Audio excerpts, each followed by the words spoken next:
Whatever. There's some shit out there, Whatever. of which we're all aware. Whatever. We have seen your land, Whatever. and yes, we understand. Whatever. As far as I'm concerned, Whatever. this oyster is your world. Whatever. But take heed from me, the West is not what it seems to be. Program. It's what we call it here, out in the blogosphere. We tolerate no hate. Now everybody segregate.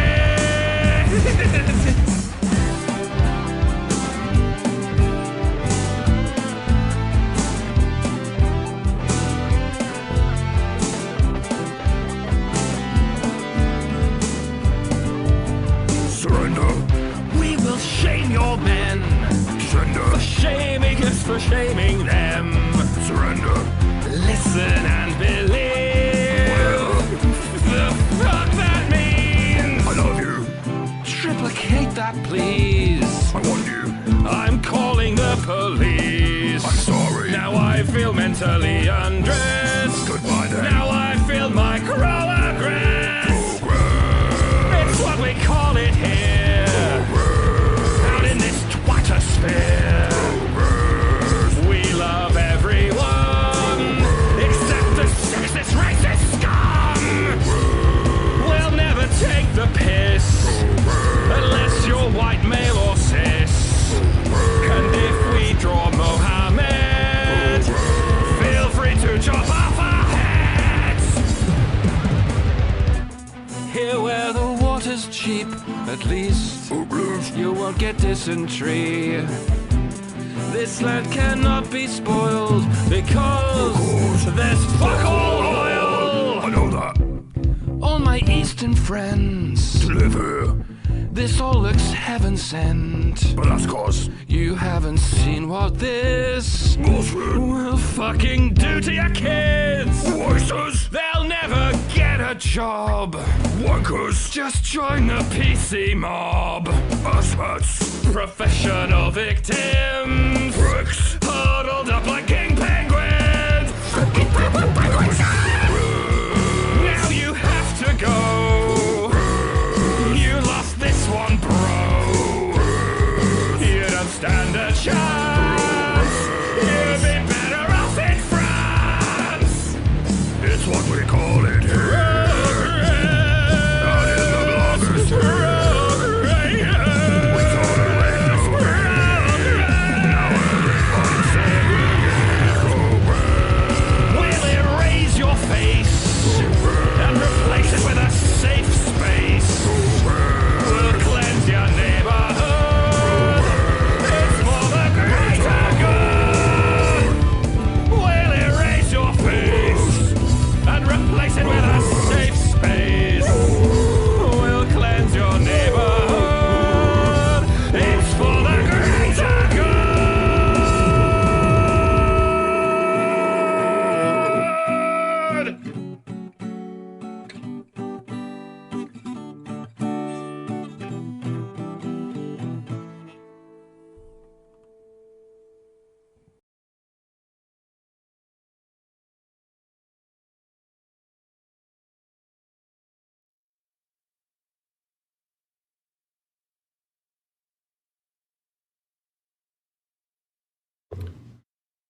Hi guys, welcome to Honey Badger Arcade. We're going to be doing something a little special today, watching a documentary I just learned about. It was released in October from Metalhead Films, and it is about Vivian. It's about us, it is about Gamergate, and I think it is worth looking at. So first off, I want to give a shout out to Metalhead Films for making this documentary, which we're going to be looking at. And I also want to give a shout out to you guys for hanging in there with us. If you're new to Gamergate, this is going to be really interesting for you, I think. Because, frankly, Gamergate is one of the primary reasons why we're here. why things have gotten to the place where it's at. It's something that I've talked about a lot. It is the first real, like, noticeable incident in the culture war, which is what we're in. We are in a culture war, whether you admit it or not, whether you like the idea of that or not, it doesn't matter. And honestly, if it weren't for gamers, you know, spurging out, there would probably like, things would have just gone on without any complication. And if it weren't for people, you know, that have the same kind of thought process that we do, this would have gone basically like unnoticed. All of the problems we're having now, all of the issues with the media would have just continued on. So anyway, I don't want to waste too much more time, but there's a link to the Patreon in the description if you want to support Metalhead Films, and I also ask that you guys follow them on Twitter. So here's the Twitter. It's at AIRPLAY Doc, and we're gonna watch this. I got permission from the guys that made this, AIRPLAY AM, to stream the whole video, so I'm gonna watch it. I might comment, but I'm not gonna pause the movie or the video at all, because I have to do another show right after this, so I don't want to like waste too much time on that. So without further ado, let's go ahead and roll it, as Anthony Brian Logan would say. All right, here we go. We need to kill the cyber demon at the back.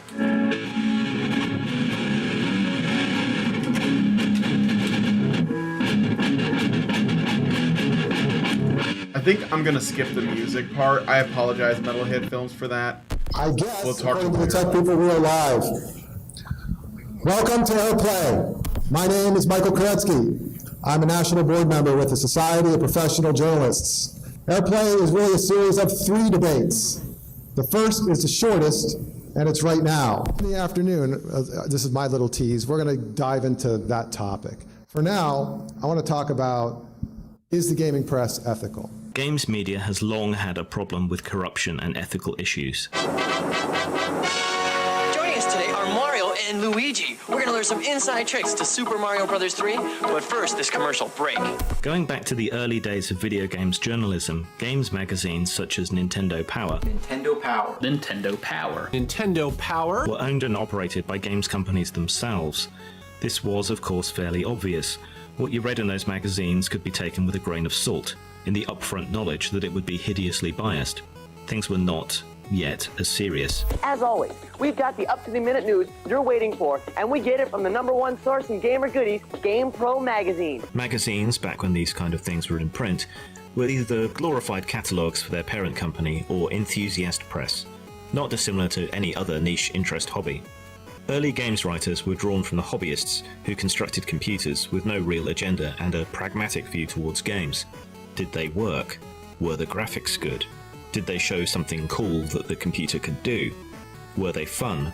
That was pretty much the extent of their interest in it. We're on the floor of the Electronic Entertainment Expo in Los Angeles, California. Yes, this is E3. This is the one time a year event where all the major players in the industry get together, show off their wares, see what the other guy has, and schmooze. Once gaming in and of itself became more of a thing, you began to see specialist games reviewers. These were perhaps a bit more discerning. These kind of reviews began with breathless enthusiasm, turning to more cynicism and humour in their observations going into the 90s. Tired of all the fun and entertainment in your gaming television? Then we've got the hardcore program that strips the fun off of the games and focuses on what's really important. Adam Sessler's opinion. This is Meet the Cess. Some of this stuff has not aged well. It's insightful. My has more life than the PSP battery. It's unbiased. I hate all of these games. He's not afraid of asking the tough questions. So you like Xenosaga? Yes. What the is your problem? He doesn't hold back. We're gonna raise money to fund an army and hunt down those steely-eyed insurgents that are green-lighting the Mega Man games. Trust us, he doesn't play happy grab-ass with his guests. Just because Grand Theft Auto San Andreas sold 6 million copies in no way proves that gaming has gone mainstream. You know, If I ever said something that stupid, I would shave my ass and shoot myself. Adam Sessler. Do you like RPGs now? Meet the Sess. If I cared about your opinion, you'd have a television show. The fun stops here. Things began to get more serious as the games industry began to explode in popularity and worth. Games reviews began to shift online and to an advertising rather than a subscription or sales revenue model. What's the first thing you guys are going to do once you get in the game world? You got a car. What are you going to do? Drive around and look for a helicopter and just like fly over the city. Okay, that's Helicopter first. That's a good one, actually. 13. Are you sure you're here for Grand Theft Auto? Probably pick up a hooker. Probably try to kill as many people as I can. I try to steal as many cars as I can, and hopefully that'll serve me as training in real life. So do you have a... Whoa. In keeping with real life, I'm gonna get hammered. You can actually get hammered in this one? I didn't know that. Yeah, and you can even... What about GTA 4, the Nico one? All right, perfect. Dorset, kids. But this was also the period, the 2000s, in which financial corruption began to creep in seriously. Companies wielded their direct and indirect financial muscle to demand better reviews and to ensure cooperation by games media outlets. Failure to cooperate would mean the loss of early access and advertising revenue. If you're looking for a review of Halo 4, this is not the video that you want. That video is actually on this channel, so go watch that and then come back and watch this, because this is infinitely much stupider. We got this box in the mail. Lost access meant fewer exclusives and a delay in news, fatal in the immediacy of the internet. Doritos and Mountain Dew. I don't know if those are software companies or... No, they're snack foods. Who am I kidding? This has given advertisers and sponsors an enormous amount of power over games media outlets through their direct or indirect sponsorships. To get early access, to get early release copies of games, to make reviews. The voice here of the narrator, this is Grim Jim, I'm pretty sure. With the game studios. Who used to appear on our shows a lot back when we were doing GamerGate. And here to help. He's alright, guys. He's just kind of a lefty, but that's okay, I forgive him. I'm doing great, Kevin. How you doing? I'm doing pretty good. At the same time, you have issues around the games media regarding nepotism and corruption. Payola has long been the case, and sponsorship has been at the status of self-parody for years. Please stay in the business, get excited about being a game journalist, because we need more great game journalists. I talk to a lot of young, aspiring game journalists, and you know, they're writing previews, or they're writing a review, and that's great, or they're covering the news. Oh shit, Dorito Pope, everybody kiss the ring. Niche. Oh yeah, I'm a journalist. You hear me, Neil Gaff? You hear me, Jeff Keighley? Mountain Dew, call me, because I need to get this tattoo touched up. I know that much, and let's be honest, I have no shame. While this was derided and criticized, it became the accepted status quo.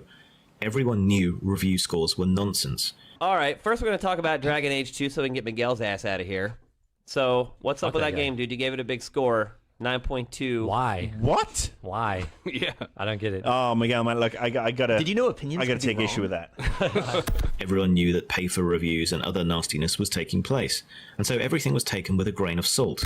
I wonder if Microsoft paid them to give Killzone 2 a 5. Is Greek Nerd making a really funny joke? Like the way that we always get accused of taking money from Microsoft, and we just still take money from Microsoft even if it's for a Sony game? Or did you get it completely wrong as you're trying to impugn my integrity? Okay, here's what I have to say for everyone out there that loves to say that we get money from things, just so you have some sort of context of what that means in light of, you know, what we do for a living. Do you f*** your mother? Yeah, you don't like the implication of that. Don't impugn my integrity. So, these guys, we have more comments that don't age well. Case studies. There's so much prophetic stuff in this, I bet. You'll see. By the gaming press. You've been working in the games industry as a journalist for a long time. Yeah. How have you seen gaming journalism change in all this time? We're going to break those down with these guys. First, a little warning. This is not an Oxford debate. There's no script. I'm not a broadcaster. This is not CNN. Well, I think, you know, gaming journalism has changed in a lot of the same ways that the game industry has changed over the last, 11 or 12 years. We're just having a conversation here. So our goal with this is threefold. First, we're going to find out from these guys who are ethics experts if it's even a violation at all. It's become a much bigger business all around. There's a lot more money at stake. So as a result, everything's gotten a little more corporate. everyone's a little more careful. Second, if it is a violation, is it a high crime or just a misdemeanor? The kind of freewheeling days of pre-E3 crazy debauchery out in this tent out at CES and all this stuff, all that stuff's long gone, and the suits have kind of taken over. Third, we want to have enough time at the end so we can talk about how to fix things, how to make a good gaming press better or a bad gaming press good, depending on your outlook on life. I can do it super duper fast. I don't believe you. I bet you gonna dare me? You gonna challenge me? Okay. I double dog. Okay. A higher profile example of this. Ashgal and Alam Bakari. Mr. Kane, what? I need you to cover your head. Oh shit, Kane and Lynch. Just cover your head. This was a big one. Jeff Bursman had reviewed Kane and Lynch a 6.0 for GameSpot. Kane and Lynch Dead Men is an ugly, ugly game. That's not necessarily me talking just about the graphics. It's got a really ugly storyline with characters that are impossible to like, and it's a third-person shooter that has several gameplay flaws as well. He was then later fired because it was scored too low. A 6, which in any sane world would be considered above average. We reached out to Jeff Gertzman for a comment on the story. Sadly, we weren't able to get one before this broadcast. I don't think he's actually allowed to talk about the thing. Also, GameSpot released the following statement a few weeks back. They say, quote, GameSpot takes its editorial integrity extremely seriously. The website was covered in ads for Kane and Lynch.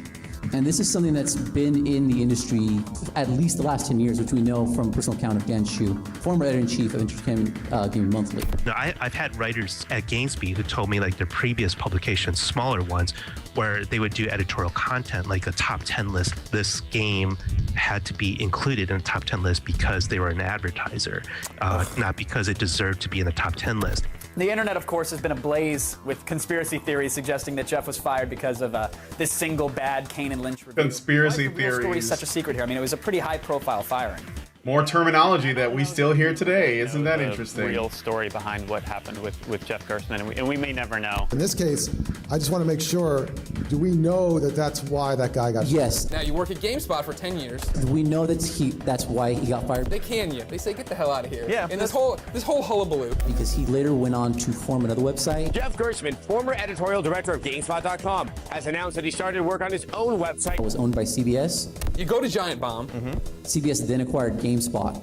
Then CBS buys Giant Bomb. And he was no longer forced by an NDA to not speak about it. He could actually clear the air. I mean, you've never had the opportunity to speak about what happened. Legally, yeah, I was unable to talk about anything that happened when I was fired back in 2007. Yeah. And so now you're back with GameSpot. So it's like basically the Empire bought the rebels, and now you're all in the same boat and just walking around going, man, hey. All right, so this gets to a facet of journalism called reviewing, which is controversial not only in gaming, but especially in music.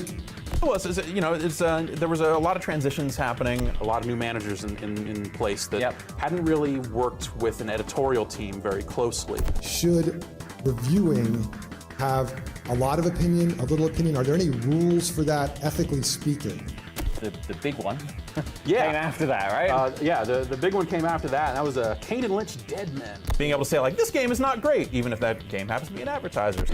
But with a team in place that wasn't experienced at dealing with these issues, it kind of became like this 3-alarm fire. If I'm reviewing, whether it's a video game, an album from an artist, a new car, or a new restaurant, what parts of the ethics code do I need to especially look at? Yeah, it was weird. Penny Arcade ran a comic strip about it. Fairly intense meetings where a lot of really crazy things were said at me. Threats and stuff about what was going to happen as a result of this review and stuff like that. The act independently and the be transparent. I mean, I think those are two things. So, if there's some kind of relationship between you or your company or where you're working and the product, so in this case, a game or the game developer, I think that should be disclosed.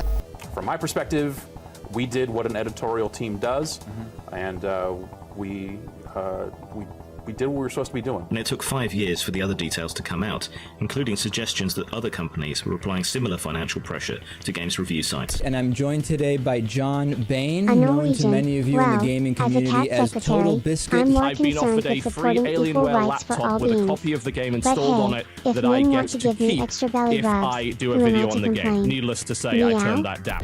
I asked him, like, well, how do you deal with these situations where the advertisers pull advertising, you know, and you depend on that revenue, you depend on that income? That's what every journalist wants. You want to work for someone who says, I don't care if you pulled millions of dollars of advertising, we're going to do what we want because it's in the public's interest.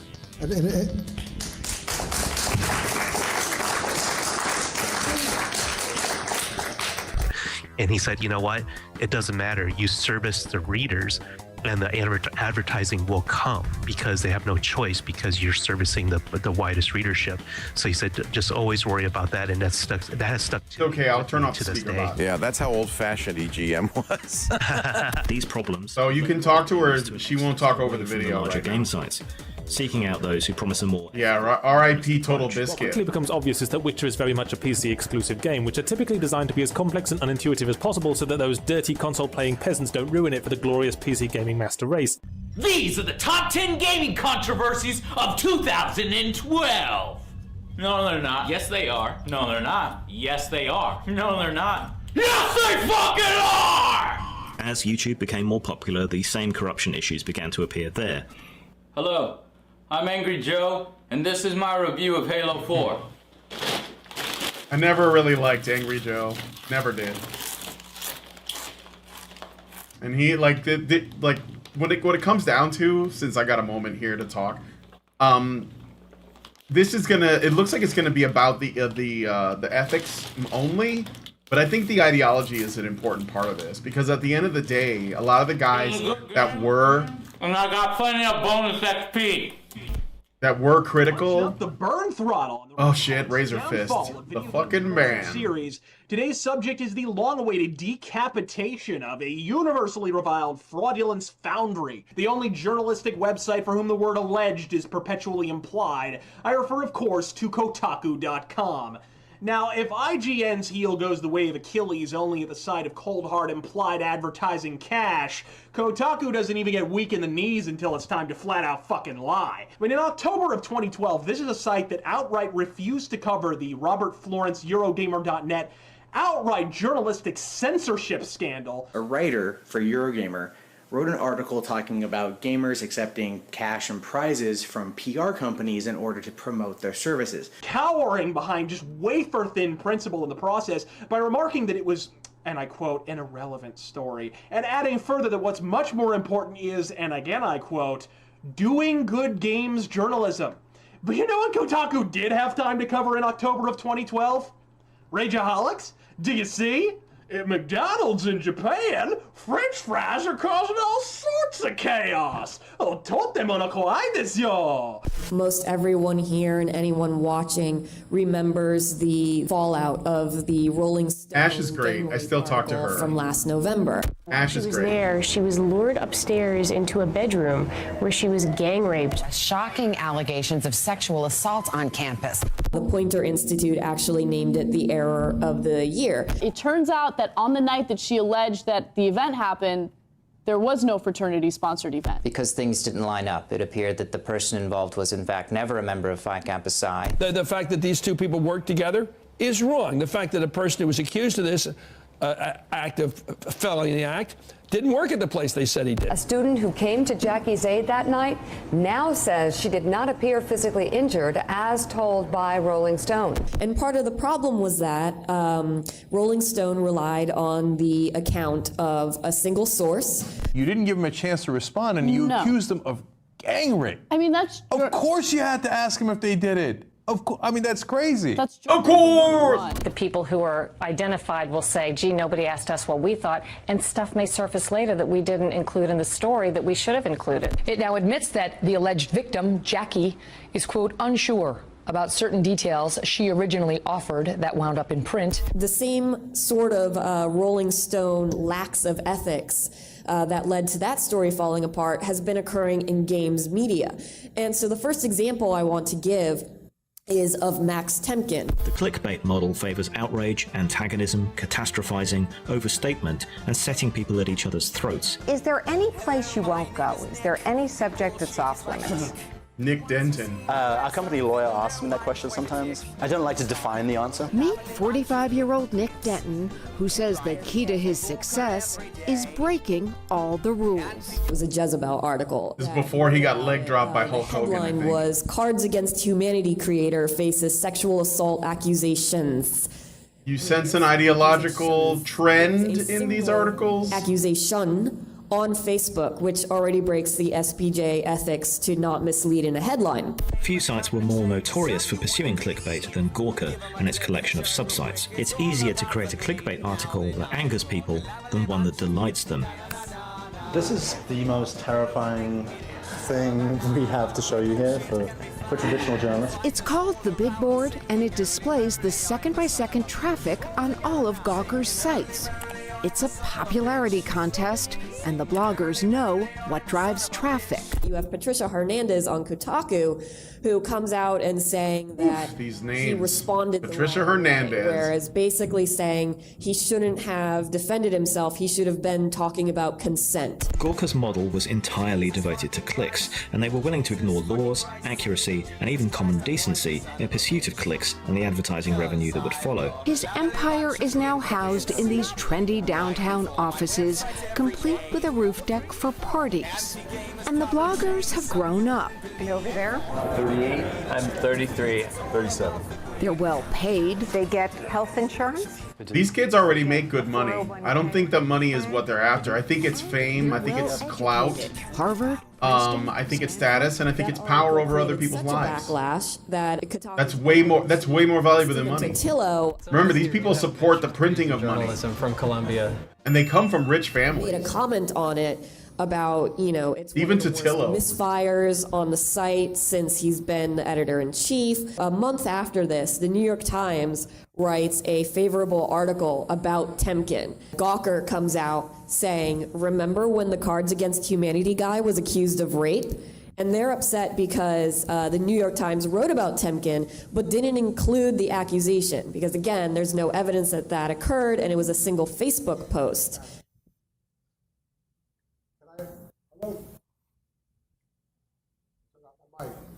Are you saying this is about Gawker now?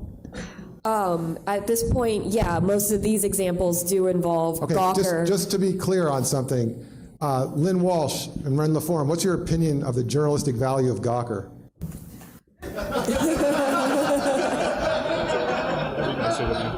I mean, I would never quote them or cite them, or,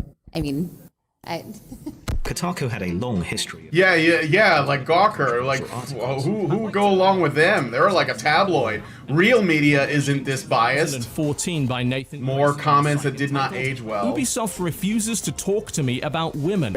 Nowhere in that sentence do I say oh shit, this is David Jaffe. Underhanded trickery. That is your reporter bringing her own fucking agenda to the table. Thompson looked like he wanted to say something. Jaffe didn't learn from down this. on his tongue, his eyes darted down to the floor in a manner that reminded me of Wile E. Coyote stepping off a cliff and standing in mid-air for a moment, only to plummet like a cartoon anvil the second he realized there's no ground beneath his feet. But when you're basically accusing someone of something really fucking awful... As crude vulgarity that puts men in positions of manipulating women for sexual gain is misogyny. Dude, okay, first of all, it's not misogyny.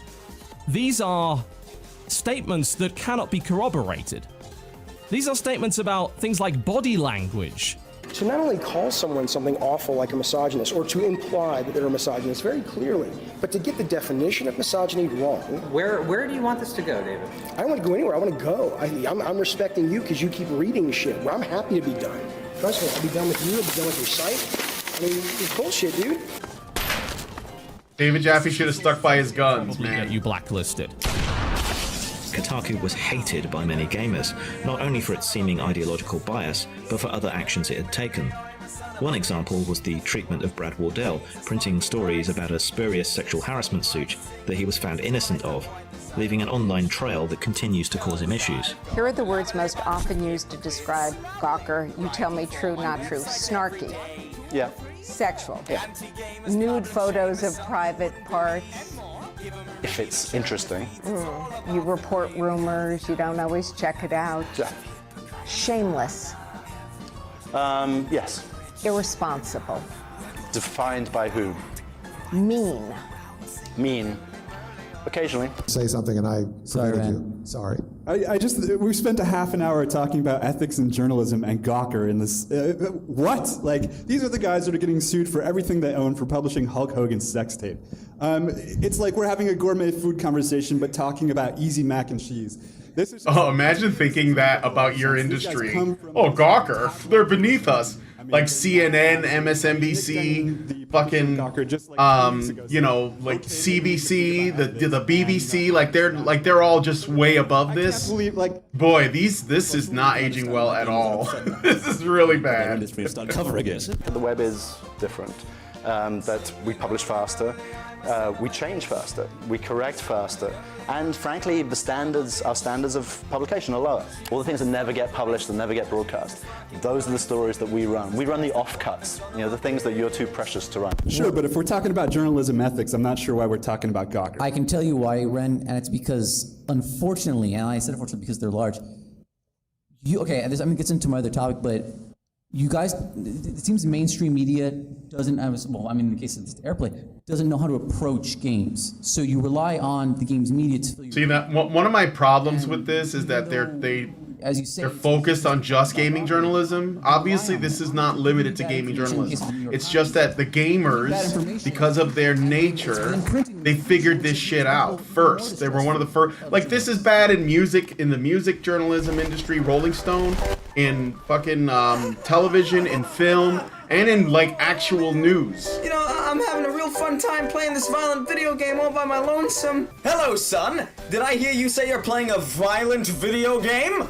Oh yeah, Dad. You know, it's just Halo 2. Oh, son, I'm sorry, but I can't let you play that game. What? I don't understand what you mean. Well, son, your mother told me that these video games are filling your head with toxic masculinity, and your likelihood of becoming a woman-hating murderer after playing these games is going through the roof! Something else began to happen as we moved into the 2000s. By 2010, the games press was starting to fill up with ideology and snooty judgment. It's the curse of the game developer, right? It makes it almost impossible to appreciate. Bill Fish. Because you just analyze everything and you see the little... Creator of Fez. You know, I would have made this differently. God, he went so woke that he ended up quitting the game industry completely. On the Mac. And it was such an eye-opening experience. Like, really? You're like one guy and you're making this game? Yeah, gamers are no good at noticing patterns, exactly. That wasn't something I was necessarily aware of, this whole indie scene. Corruption and... Oh, the indie scene is just as bad. Came to the big games companies. It's just as woke, if not more woke. There's a new movement of independent and small-scale games production that promised to be something different. Basically, everybody knows everybody and we're all, you know, super friendly. I want to get through at least 3 of our 5 examples. So can we get another example succinctly and actually spin off more conversation from it? If it's me, yeah. I can get it fast. Which one do you want? Oh, really? The gauntlet has been thrown down. Yeah. Let's hear it. Patricia Hernandez wrote 6 pieces that were favorable to an indie developer.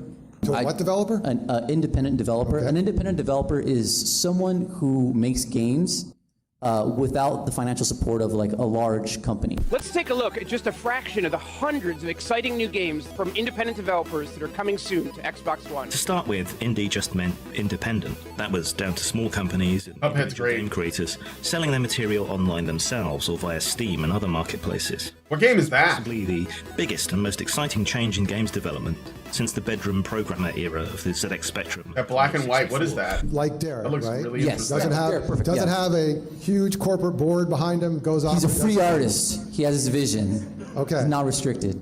And just to be clear, in the gaming culture, what are the status of indie game developers? Are they considered minor league or like heroes or what? Well, it's...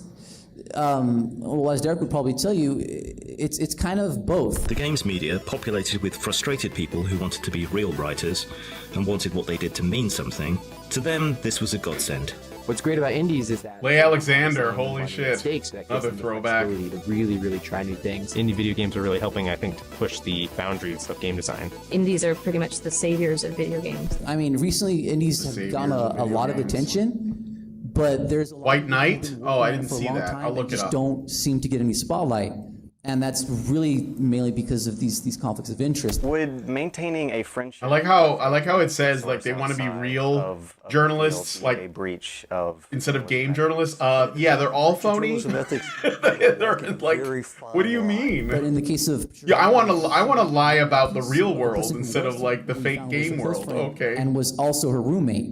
Now you'll have to forgive me because I don't have much journalism experience, but I'm pretty sure you're not supposed to promote your roommate. Now, what about being roommates with the potential source? I was asking worse. Rather than meaning independent, indie started to mean progressive or right on, sometimes to an absurd degree. Sound Self is a game, but it's not really a game. Yeah, the latter is right. It's not a game.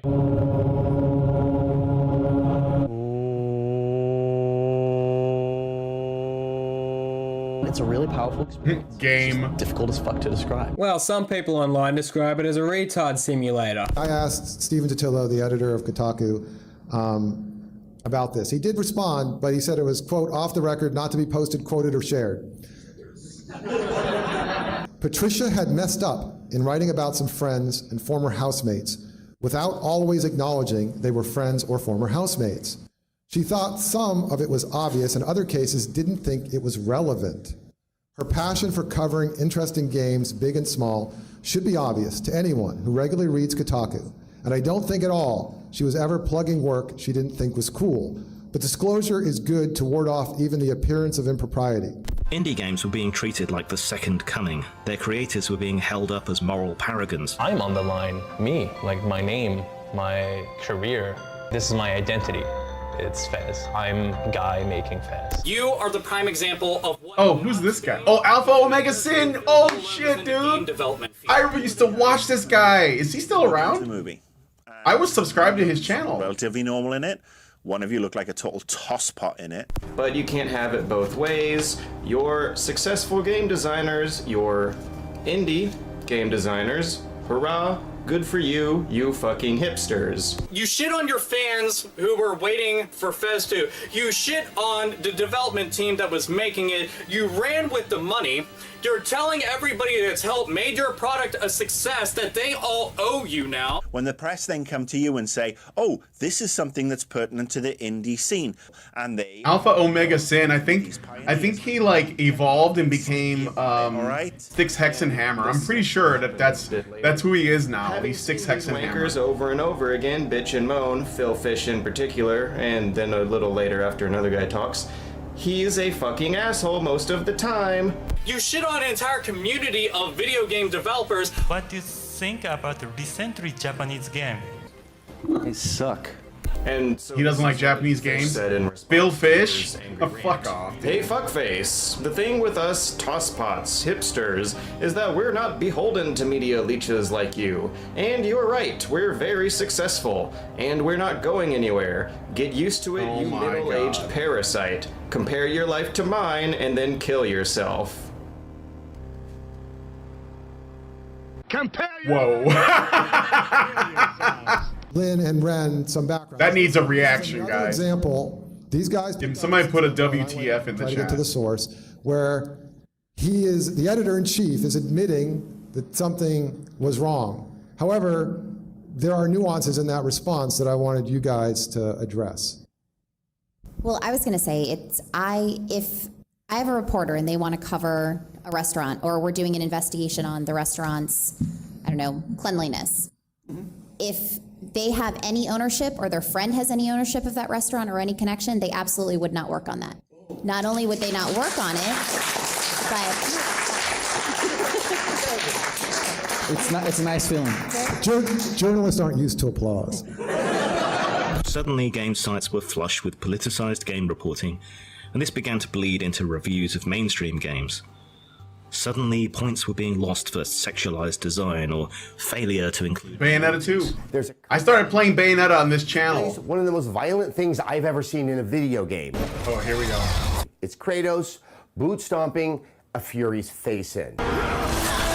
While the image of a woman's face being kicked in is borderline, the overall dark nastiness of the franchise and its lack of gender roles outside of the famous sex scenes kept it just inside a tonal context. But following the conclusion of the cutscenes, you get a trophy. This one.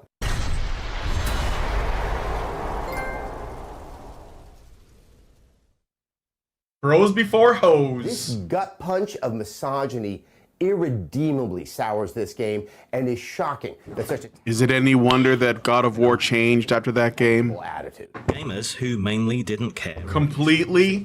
Is it any wonder that David Jaffe is like going, why did they change Kratos? Well, I guess it's okay. I like women. I'm not going to complain. Yeah. I know some of you out there were hoping that I might be responding to the responses after my God of War review, but I'm just kind of done with it. You know, the past few days has been a Lewis Carroll-like journey into the gaping maw of a large cross-section of the English-speaking world. And really, it comes to me that there are certain social pathologies that can't be debated.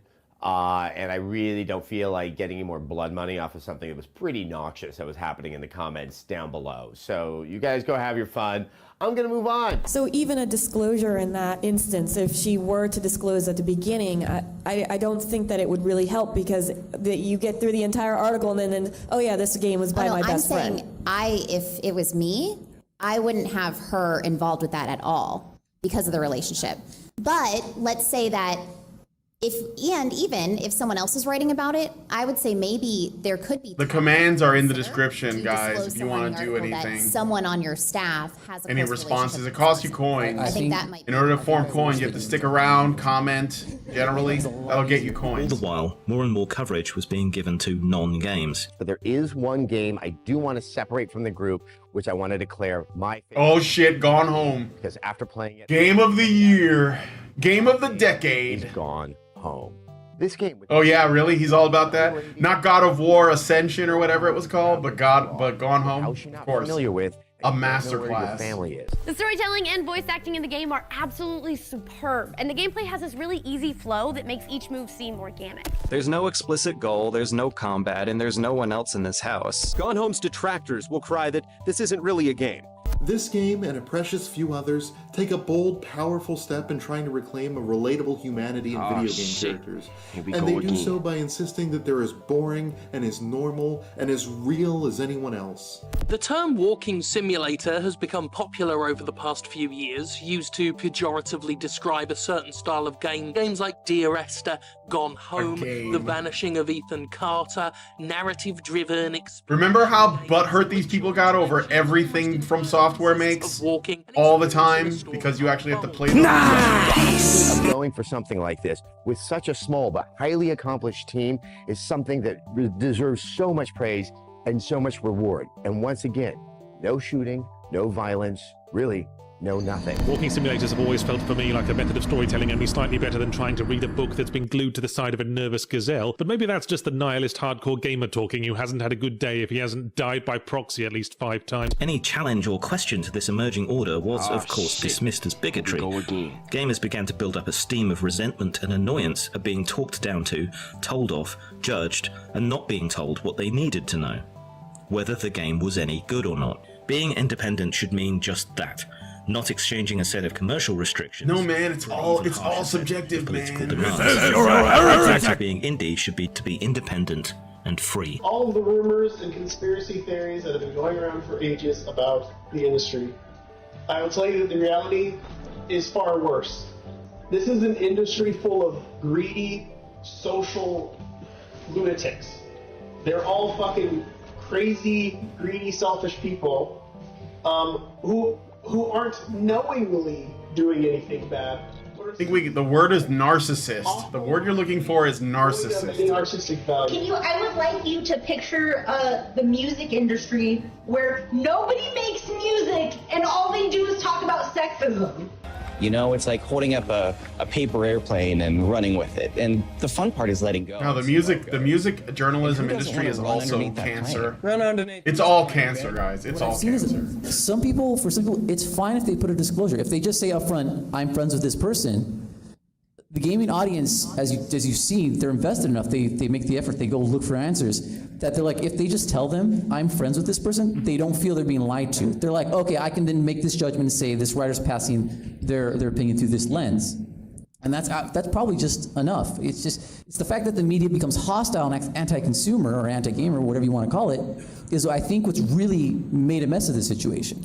Brent, can I ask you a question? I love putting you on the spot most of all. I love it. I want to reread. Wish I could read the chat. I don't want to read either. Don't worry. I'm going to make sure that your Twitter feed is just going to get bombed. I want to reread one sentence from the editor of Kotaku's response and get your thoughts. Actually, two. She thought, the reporter, thought some of it was obvious and other cases didn't think it was relevant.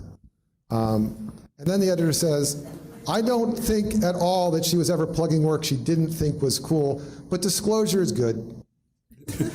Disclosure is good. I mean, I think if we come away with anything at the end of today, it's that the Gawker network is not the most ethical. Well, place. actually, with the disclosures issue, this guy can't let go. That was endemic across the gaming press. There were problems at PC Gamer. Right. So, I mean, actually, there was even a problem with The Guardian. Yeah, The Guardian. Yeah, Slate, Jezebel, Mary Sue, CNN, ABC, NBC, CBS, the BBC, the CBC, the ABC. It's a slam dunk for you guys. You got one. You got an ethical dilemma here. Look, this is unethical.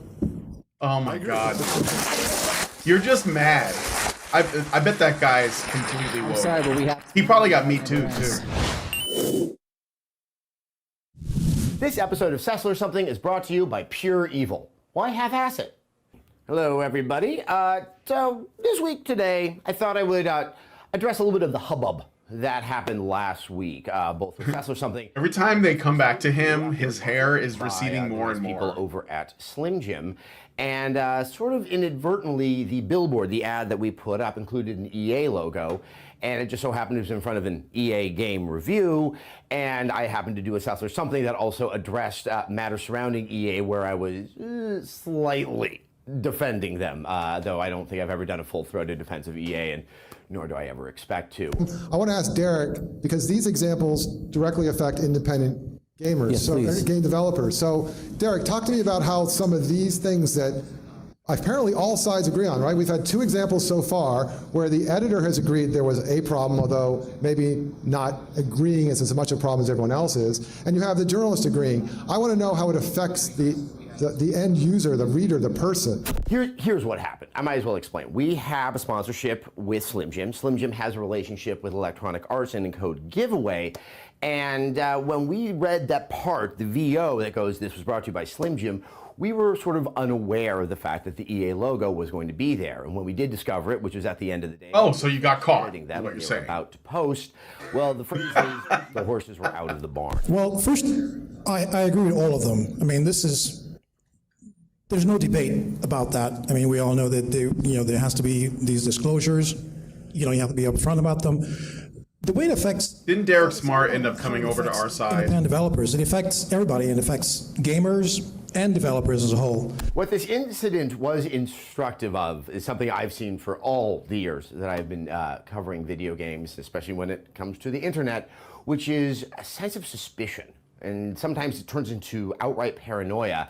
And it always seems to take events and puts them into a very clear narrative of sort of evil game publishers and questionable game journalists. And the other thing about it is...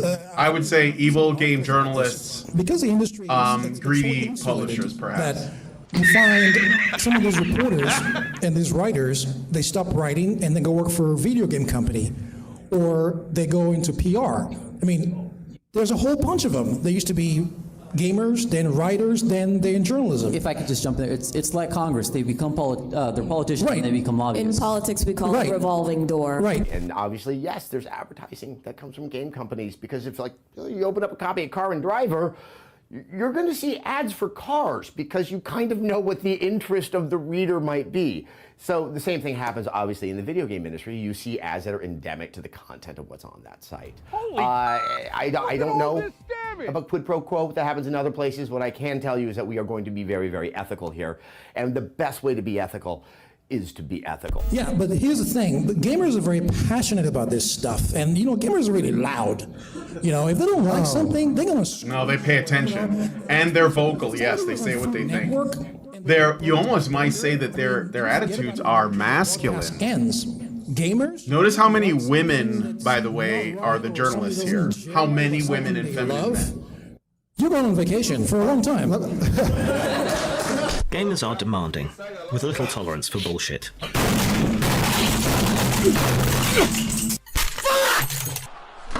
Why am I not using my shotgun? Fucking bullshit! Games are expensive. The hype around games promises a lot, and if a game fails to deliver on its promises, woe betide the developer who let down their audience. He hears him, doesn't react. I call it for him. He still doesn't react. But I want to ask you about that. Why does it seem that gamers are less forgiving about mistakes or burned burgers than other groups? Why is that? You work in this field. They're obviously not very forgiving. You make a mistake in a game, you will hear about it for the rest of your life. Is there some reason they're different? Right. There's a very good reason why it's different. Gamers are unhinged. That's the first thing. Totally unhinged. You're talking about your customers, right? Yes. Yeah, I mean, they're totally unhinged. How? How did they think that was okay to even put it in the game? I'm so sick of this fucking company. They're trash! Fix the game! Fuck! Vivian, did anything else happen? I got on the phone to get my own and I don't know to solve my thing to come back and want to fucking fight, man. Fuck, man, this fucking game sucks, dude. Is that rap? You lose. Rage quitting is not really endemic of most gamers, though. Dat die fucking gun een hoerenbeursgun was. The entire thing about gaming, as passionate as everybody is, as unhinged as they are, okay, and the whole thing about anonymity, if the gamer doesn't like something, they don't like it. That's pretty much where it ends. If they like something, they like it. And they're unhinged because the whole purpose of gaming, I mean, I always say to people, gaming is about drama. If you take out all the drama, all you have left is psychosis. Oh, Jesus. Okay? It really blew up over the ending of Mass Effect 3. Hi, this is Eric Rudvig from the IGN Xbox 360 team, here with a Mass Effect. I never played Mass Effect, so Mass Effect I knew about this development studio, but I was not at all invested which, if you've in been the Mass following Effect Xbox, you know them from games like Jade Empire and Knights of the Old Republic. With that kind of pedigree, the expectations have been high for Mass Effect. Gamers adored Mass Effect. It was a sprawling science fiction epic that had the whole galaxy in peril. It had engaging characters, a 1970s/80s NASA art aesthetic, and an involving storyline so good that people forgave many of its gameplay quirks and variations. Mass Effect 2 is a landmark game that fulfills all the promise of its predecessor while taking its own strides forward. BioWare's second act in this trilogy has lived up to all of the hype and then some, delivering intense action, dramatic storytelling, and one of the most personal games ever created. The big buy-in came about because this was a game in which your decisions were supposed to matter. Your progress saves from Game 1 would carry over into Game 2 and on into Game 3. They would inform the way interactions unfurled and the way the conflicts and nature of the galaxy were presented. All of this promised that every decision you made would accumulate from game to game all the way through to the climax at the very end. Every person you saved, every critical decision you made, would all result in a personalized and meaningful Mass Effect outcome. was huge. I never got into it. I didn't like. I played the first Dragon Age, and I didn't care for it. Do really cool stuff. You get to make choices that have a huge, far-reaching impact. When Mass Effect 3 dropped, the climax to the series, the fans were pumped, engaged, ready for the payoff from years of gameplaying and speculation. People were rabidly enthusiastic to get to that long-promised ending. As the culmination of the Mass Effect trilogy created by famous Canadian developer BioWare, Mass Effect 3 admittedly has an incredible amount of hype to live up to. The grand finale of the Mass Effect trilogy, not only the end of the series, but also the end of Commander Shepard and his or her grand tale of conflict against the Reapers, saving the galaxy from a chthonic threat beyond space and time. Many words and many thermal clips will be spent in the name of victory and peace, but does this grand-scale battle for survival provide a fitting conclusion to this interactive space opera? All I can say is, this is how you end a trilogy. Fully realizes the promise BioWare sent 7 years ago with the announcement of the original game. You know, I have to think about, I'll probably still have to think about it like in hindsight and so forth, whether it's like the Return of the King heights of like capping off trilogies. It connects intimately. Oh, really? Wow. Came before it. Lofty ass reviews. End to the most epic gaming trilogy ever created. Mass Effect 3 improves many of the series' individual elements and provides finality to a saga in which numbers of us have invested dozens of hours. It's an amazing conclusion to an epic franchise, and it marks the series as arguably one of the greatest video game trilogies of our generation. And there are so many different variations on the things you experience depending on how you played the previous game. BioWare should be applauded for successfully wrapping up such an ambitious project. All has been said and done, there's a very good chance that you'll feel something. It was a damp squib. What the fuck? What? What? That's the ending. That's the fucking ending. What? What? The hell is he? What is she doing on the number? Could it be possible that they wrote themselves into a corner with this one? Is this an Adam and Eve reference? I mean, Is it actually? I don't know. Why did he... Shepherd? What the fuck? What the fuck? What color ending did you get? What the fuck? Is it possible that it is worse than I expected? On that super quick. Super quick. Unlike movies or books where it's kind of a passive experience, gaming, you interact with it. You have to be invested in it. It's not something you can really do casually for like long hours. It takes an effort. I mean, you can play Candy Crush, I imagine, but you can't. I don't think you could really call yourself a gamer at that point. But in any case, so what? Everything you had done boiled down to a couple of seconds here or there in a pre-rendered cutscene. No matter what you had done, your final decision came down to walking through one of 3 doors. Completely unaffected by 3 games of obsessive play, weighing every single action and treating it as though it had consequence. Look at all this Gamers were pissed. I picked my squad. I chose my path. Those last fucking 10 minutes that nearly ruins the entire franchise. But ME3, your ending's kinda lame. The whole series is fantastic. I love playing it up to the last fucking 5 minutes of the third fucking game. Even my friend told me the ending was pretty bad, but I did not think it could be this bad. I came in thinking maybe it's just bad to him because of his choices. No, it sucks. Oh dear. BioWare. Oh dear. If I was Dr. Zoidberg right now, I'd say your ending was bad and you should feel bad. What I really, really disliked about the game was the fact that regardless of whatever choice you made, whatever you said, it doesn't really affect the ending or the storyline in any way. Mass Effect 1, Mass Effect 2, Mass Effect 3 não serviram pra nada no momento especial, no momento final, no único momento que importa. They had sunk around $200 or so. Some guy promised complaining in another language. They'd been delivered a simple trinary choice. You know, I've been playing this game for 5 years now, all right? For 5 years. And then this guy from BioWare goes, oh, we were all genuinely surprised at people's reaction to the outcome of the final game. Are you kidding me? I could have pulled a better ending out of my goddamn head! Hey, Tyler.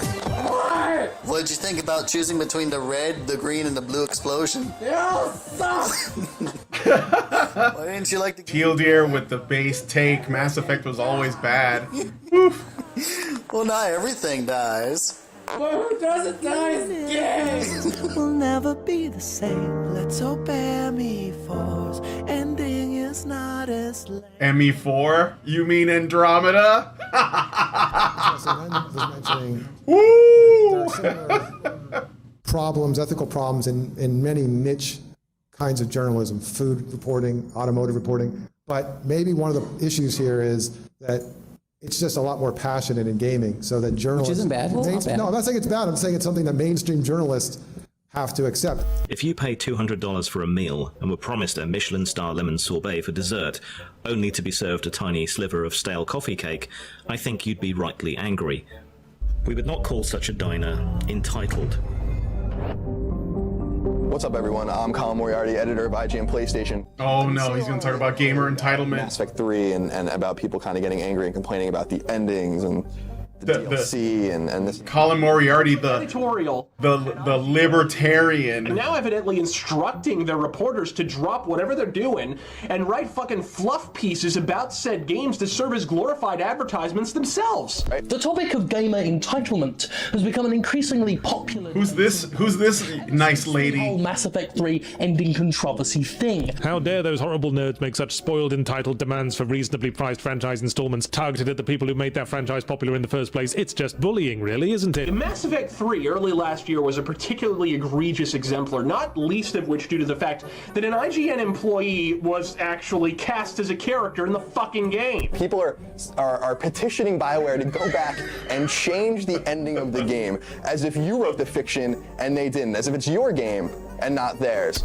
On the one hand, you've got some people who say that gamers are entitled, spoiled crybabies who should shut up.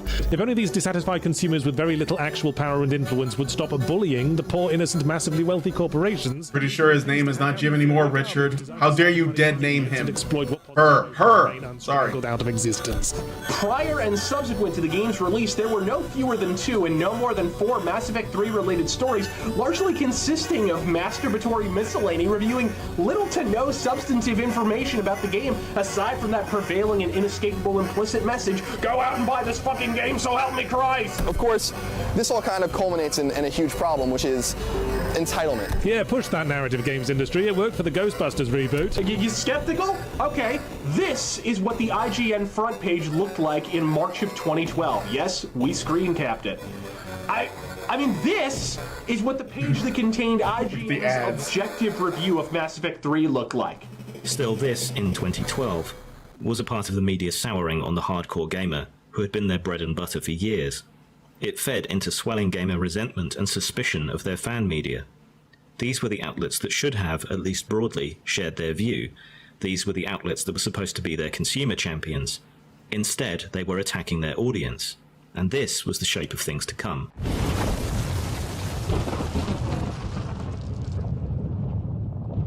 Oh shit, Mundane Matt. Another guy that, like, lost the plot. Hey everybody, my name is Mundane Matt, and you know, it's always fun to talk about video games. It truly is. It's even more fun to talk about the video game. He's not a bad guy, though. I've talked with him a couple of times. He's just kind of a... 2014. I mean, he's a moral coward. That's like the worst thing I could call him. And it sounds really mean, but I think this is kind of normal. It is obviously and self-evidently the long... Zoe post. Here we go. Heartbroken man. A man betrayed by his lover and, frankly, abused by her. Her behavior seems consistently psychologically abusive, though of course this is a biased sample from an antagonistic blog. Her ambition and other factors appear to have led her, in particular, to sleep with a total of 5 different men behind Erin's back. Whatever the reason, Joni's rather intimate breakup blog got spread all over the internet, along with all of its salacious details. Once it hit 4chan, it was all over. There was no stopping it. What you're looking at is a copyright claim against a YouTube user by the name of Mundane Matt. That copyright claim was filed by Zoe Quinn, the person who is the subject of the video itself. Eventful week, to say the least, on the video game journalism front. Never mind downfall, try fucking free fall. I'm here for all the Razor Fist things. Razor Fist is amazing. He's like one of my favorite on people. The net. Further, I'd like to get 2 things out of the way. Mr. Repsion. This video is not an attack on this woman. Zoe Quinn. Is this guy still around? Talks about women not having enough influence. It's not a bad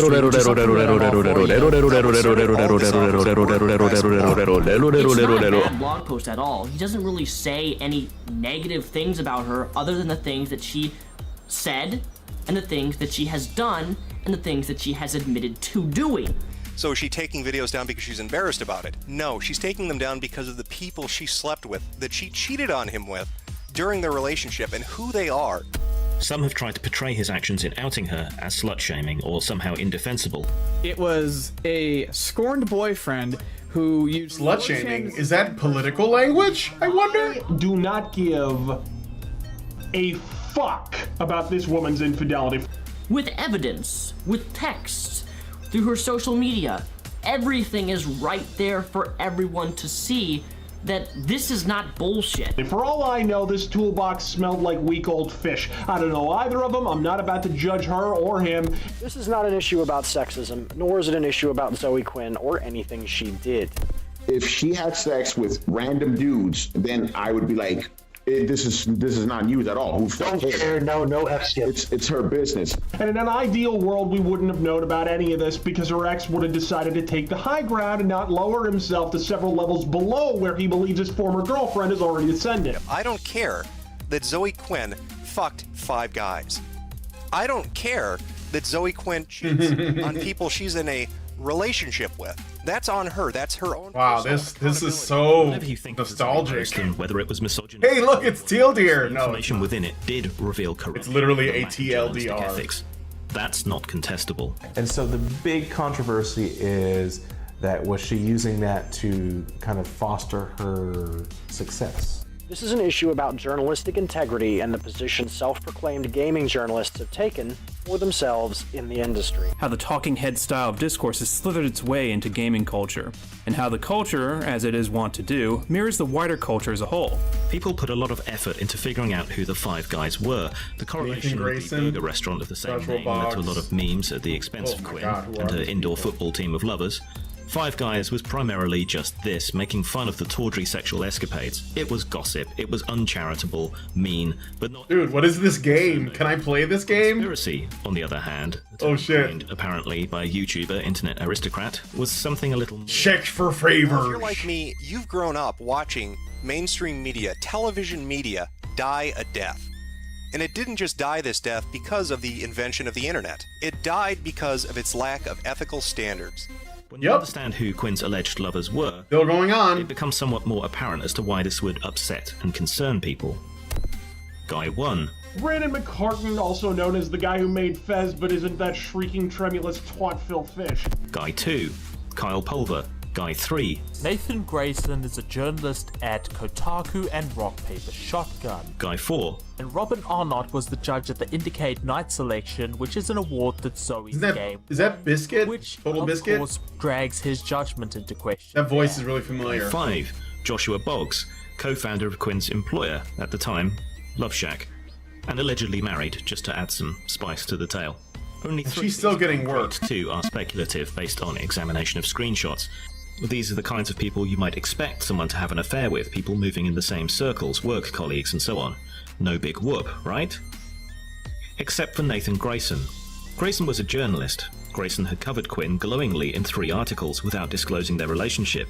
This was a clear-cut and obvious breach of journalistic ethics, and far from the only lapse on Grayson's part. When it's industry guys, specifically a guy from Kotaku, that makes it newsworthy. One of those individuals was Nathan Grayson, and people like the internet aristocrats are going out of their way to claim that she is exchanging sexual favors for positive press. This as a whole is a breach of ethics within the gaming industry, as it lets people backdoor and get reviews and support on their projects or products unworthy of the sport.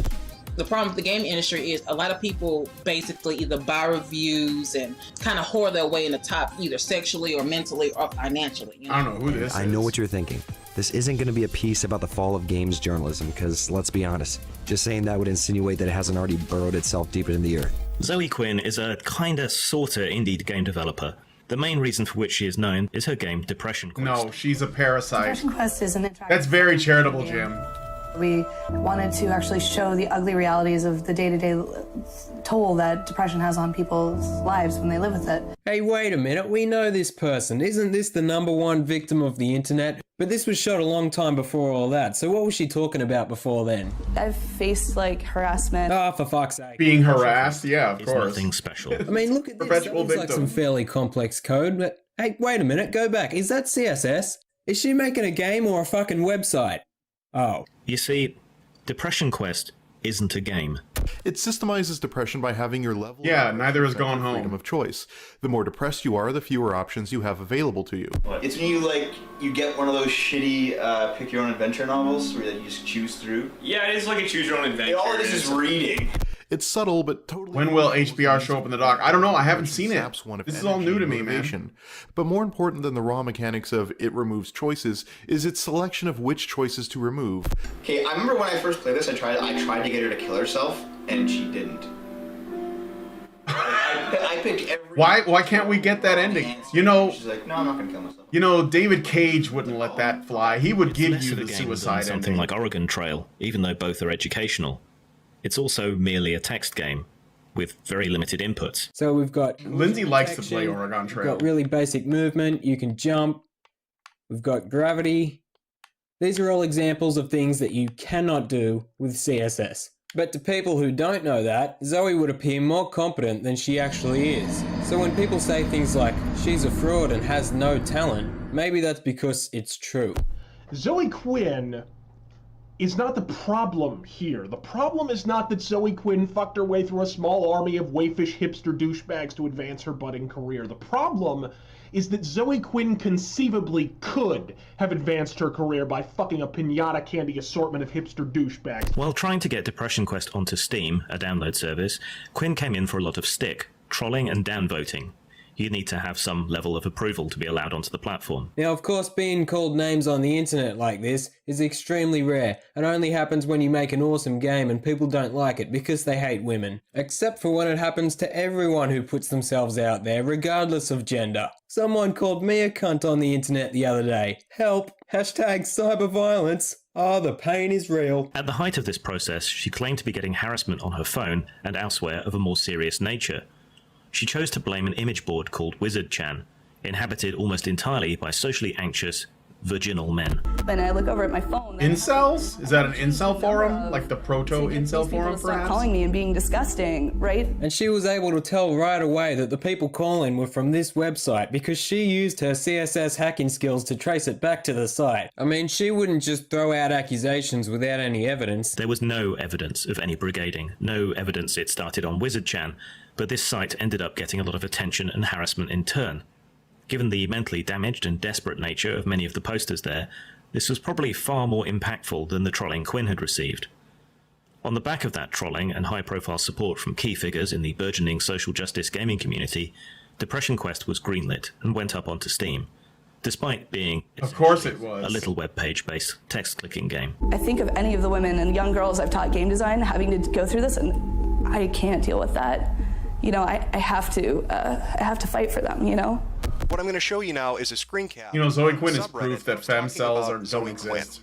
This was posted just a few days ago, and the subreddit, I believe, Tumblr in Action. This is mind-blowing, and it starts to show you just how fucking sick and twisted and corrupt game journalism is. The Fine Young Capitalists are a somewhat radical feminist group determined to support women in gaming and to get more women into gaming as a whole. Today I'm joined by Matthew Rappard, who's the bondsman of the David Fine Pakman Young is Capitalists such a Women scumbag. in Video Game Production. To that end, they organised various events, including a game jam intended to highlight and assist female developers in gaining skills and experience. And what we're trying to do is basically get people who don't normally make media to make media. Any person who identifies as a woman can submit their idea to us on our website at thefineyoungcapitalists.com. They ended up... Whatever happened to the Fine Young Capitalists? Anybody know? ...them for being transphobic.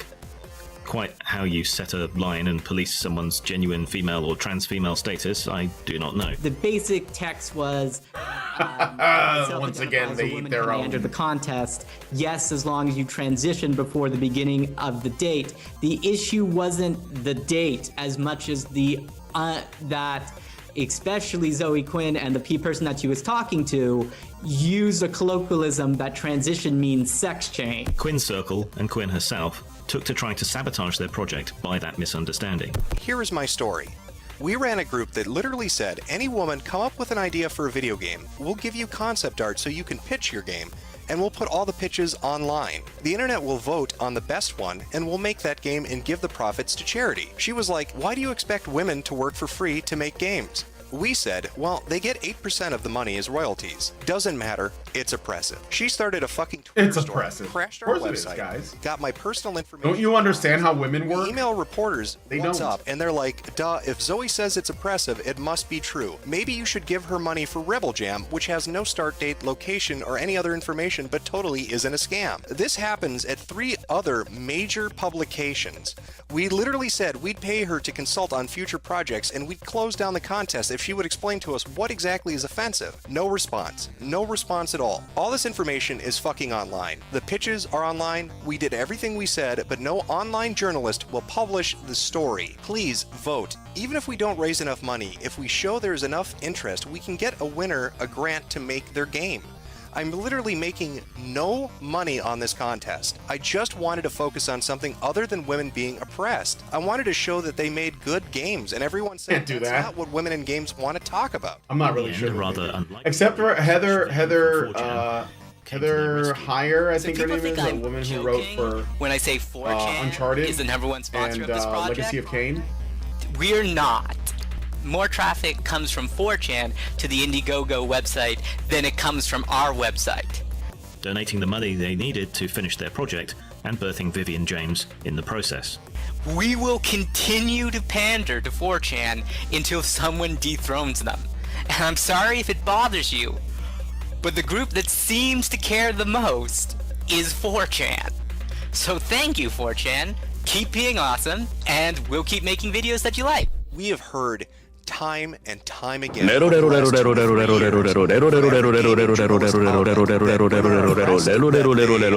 allowed in the industry, that they can't make games, that people are holding them back, and that they just need an opportunity, just one opportunity to get out there and show what they're made of. And here a person puts together something that gives them that opportunity. Here's somebody saying, if you have a good game idea and you want to pitch it to us, we'll fucking make it for you. Show people that women can make good games by making good games, and we'll help you do that. I don't see what's not noble about that. I don't see what the fucking problem with that is. But here comes Zoe Quinn, the professional victim, the social justice warrior, who will lie and manipulate like she did with Wizard Chan, like she did with Aaron, her boyfriend. She comes in, she shits on these people trying to do a good thing for no profit. She doxes them, destroys their ambitions, fucks their company up. But the worst part of this, and this goes back to her relationship with Nathan Grayson, a writer at Rock Paper Shotgun and fucking Kotaku, that because that relationship existed, these people couldn't get the story out.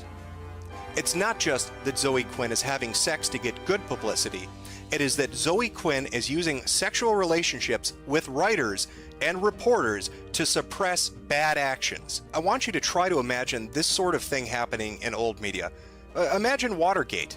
What if Nixon had driven down to the Post and taken Woodward and Bernstein aside and said, hey, if you don't post that whole scandal thing, I'll give you both a blowjob. How about a Hummer in the fucking printing room? Just don't publish anything. We have now reached a point where it has become blatantly obvious in gaming journalism where relationships are influencing what gets published and what doesn't. It is no longer about reporting or journalistic integrity. It is about who is fucking who and who profits from it. And believe me when I say, Zoe Quinn profits from it. Her game may be on Steam for free as a free download, but her Patreon sure isn't free. Her Rebel Game Jam sure isn't free.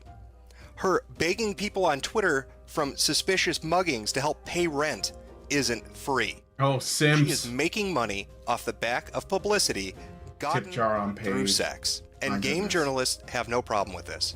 Their high-handed morality and their ivory towers. Yes, a Norwegian internet aristocrat is Mr. Mediker is and tell us what is right and wrong. And yet, right in their headquarters, right in their home, in their nest, they are doing all the things they condemn us for. They are in bed with each other.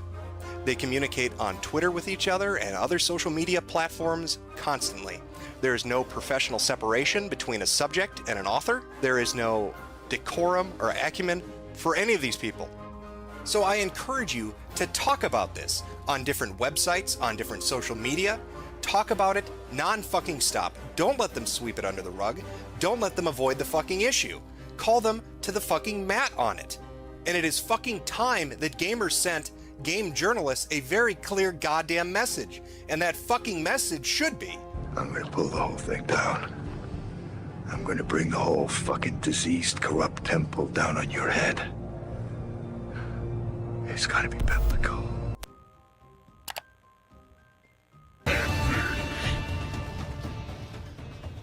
Ladies and gentlemen, my name is Total Biscuit.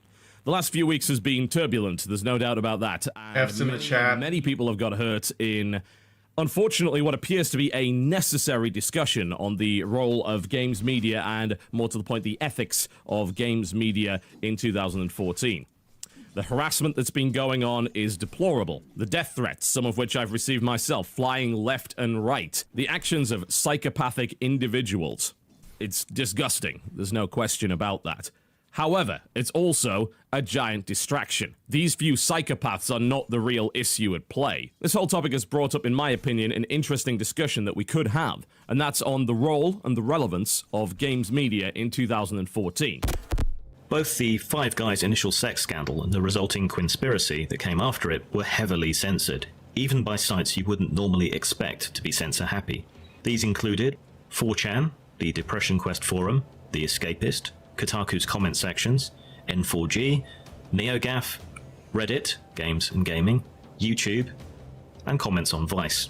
This raised hackles due to the anti-censorship nature of internet culture. Does Vice count as many, it seemed to indicate collusion and bias. Biased narratives put forward on websites with headlines such as "The Anti-Feminist Internet Targets Depression Quest Game Creator Zoe Quinn," or "The Sexist Crusade to Destroy Game Developer Zoe Quinn." There's been a lot of talk over the past few weeks of corruption in the video game media industry. Games journalists are corrupt, people say. We've seen websites which are wholly dedicated to discussing gaming, where dissenters are banned and where conversation is closed after the groupthink is allowed. People who critique video games are corrupt, the people say. I'd just like to announce that I feel that's ridiculous. I agree with you, Teal there. Most people that were pro GamerGate didn't see the deeper ideological problem, the underlying problem, and they like claim to the user base. They would be on the side of woke.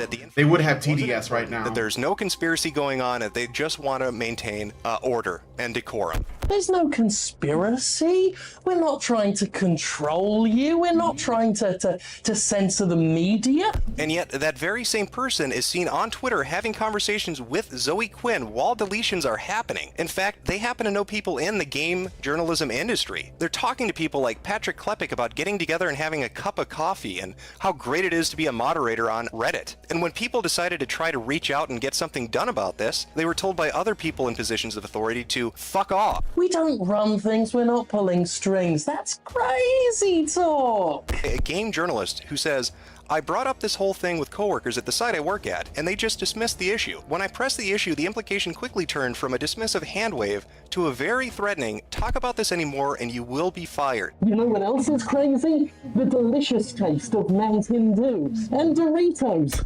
Another similar example is found on the subreddit RPC Gaming, in which somebody posted a conversation they had on Facebook, and the person responds to them stating, "Yep, also if you're ever interested in pursuing game development further, you really don't want to be a dick to Zoe, or any other game developer really." Well, you'd have to be nuts to not want to crunch into that delicious soda-y taste. Bubbles, lovely.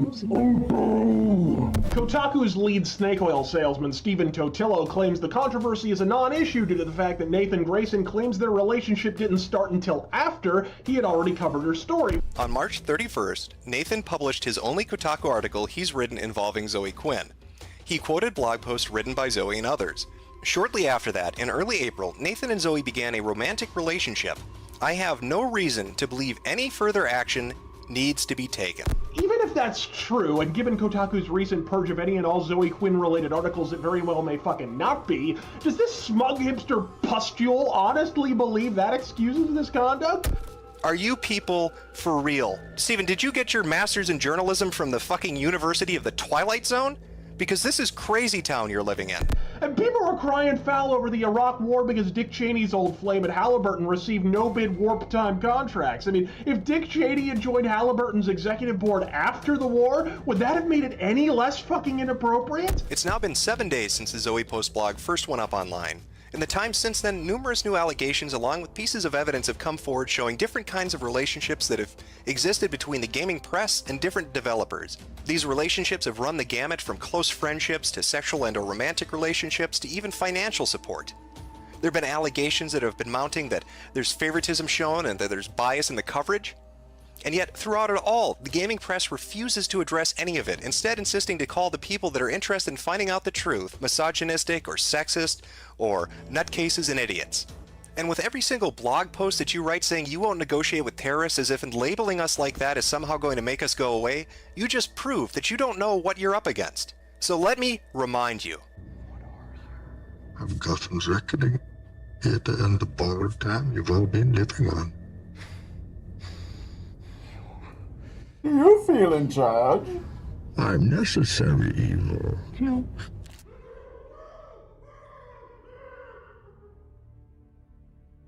I didn't really like Dark Knight The Rises. spark that ignites the fire is the Five Guys Burgers and Fries scandal.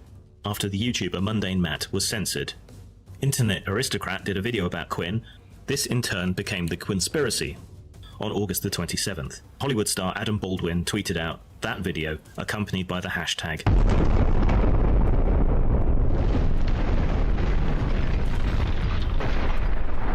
Adam Baldwin. Whatever happened to him? To answer this crucial question. What the hell is GamerGate, and why should I give a crap about it anyway? First of all, you'll pardon me for a moment. Yeah, that's me patting myself on the back for discussing the topic of corruption in gaming journalism, specifically at Kotaku and Destructoid, a good 3 fucking years ago, long before GamerGate had hashed their first tag. And I want to introduce, this is Sharon Dunton. She is president of SPJ Georgia. See, ever since this GamerGate thing broke and people started calling out all these websites on the shady Hi, GamerGate here. Engaged in, we suddenly got this. A barrage that took place between the 28th and the 29th. This almost exactly coincided with the emergence of what have come to be known as the Gamers Are Dead articles. Yes. Series of articles Gamers Are Dead. Many supposed game sites denigrating their audience and proclaiming the end of the gamer identity. So I would love to try this. For 3 to 5 minutes, GamerGate panelists, can you explain what GamerGate is to Sharon and why she should give a damn about it? They have taken a discussion about a handful of very specific instances of irrefutably proven journalistic misconduct perpetrated by men and somehow made it about feminism. GamerGate is a hashtag that was used by gamers when they found out about a conflict of interest between a game journalist and game developer. Article after article after article, one after the other, non-fucking stop, all saying the same thing. The gamer identity is dead. Gamers are horrible people. Gamers are terrible. They're misogynistic. Here's They're something. Sexist. We need to. So a bunch of game journalist websites colluded and put out simultaneous articles all making the same ridiculous claims. Are there any examples of that happening now? This was a shocking that may not have to do with gaming journalism, that may be like where there are higher stakes against their ostensible audience. Little wonder they would seek to protect their skin, but it was blatant, open, ideological, and I mean, what were people talking about in 2016? What were people talking about during Brexit? And as harassment. What were people talking about during the COOF? What were people talking about during the trucker protests? What was on the news? Of privacy have taken place, and defensive figures targeted by the movement as well, proving only that there is not a party in existence that assholes don't turn up to. There were some trolls. This is the internet. There are trolls. It doesn't matter whether you were a gamer, whether you were a Republican, whether you were a Democrat, any group that you can belong to, there are trolls among that group. And the media loves a harassment narrative, especially a harassment narrative against women. So they took that and they ran with that. And meanwhile, the bulk of gamers were really concerned about the conflict of interest. And so while they were trying to discuss this, the media was running with the harassment narrative.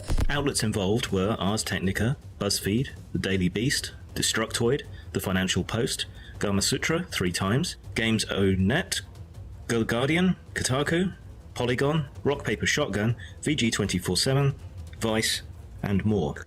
But when I see 10 fucking articles all drop on the same day saying the exact same fucking thing, it almost feels like, I don't know, a PR company might be involved.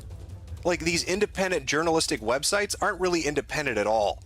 Like, maybe they're colluding with one another to put forward a narrative, a message, a talking point, or an agenda that they want to shove down the throat of the consumer. At the same time, there was censorship of discussion happening on a range of online gaming communities, which very rarely happens. That's what really sort of blew up GamerGate. It was a combination of the harassment narrative, which was related against all gamers, and censorship of discussion. As Kotaku editor-in-chief and my personal favorite member of the Lollipop Guild, Stephen Totillo, has proven through his own fucking Twitter feed, Nathan Grayson did not volunteer an electron of that information until he was confronted with it. Nice!